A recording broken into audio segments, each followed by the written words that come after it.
বানিয়েছিলাম চিংড়ি মাছের দো পেঁয়াজি। ভীষণ সিম্পল একটা রান্না, একদম কম উপকরণে ভীষণ টেস্টি একটা রান্না। প্রথমে কড়াইয়ে সর্ষের তেল দিয়ে বেশ খানিকটা পেঁয়াজ লাল লাল করে ভেজে নিতে হবে, বেশ একটু বাদামি রং হবে। তারপর তার মধ্যে দিয়ে দিতে হবে চিংড়ি মাছগুলো, নুন হলুদ মাখানো আগে থেকে, ওই আধ ঘন্টা মতো মেখে রেখেছিলাম। এবার ওটাও ওর সাথে হালকা ব্রাউন হিসাবে ভাজতে হবে। যেই ভাজাটা কমপ্লিট হয়ে যাবে তাতে দিয়ে দিতে হবে হলুদ গুঁড়ো, লঙ্কা গুঁড়ো আর স্বাদ মতো নুন, ব্যাস, আর কিচ্ছু দিতে হবে না।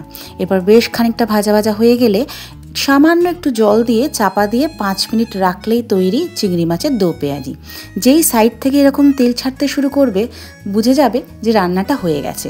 ব্যাস, শীতের দুপুরে গরম গরম ভাতে মেখে খেয়ে নাও। ভীষণ টেস্টি একটা রান্না। এই রান্নাটা আমি আমার কাকিমার থেকে শিখেছি। আজ চলি, সকলে ভালো থেকো, টাটা।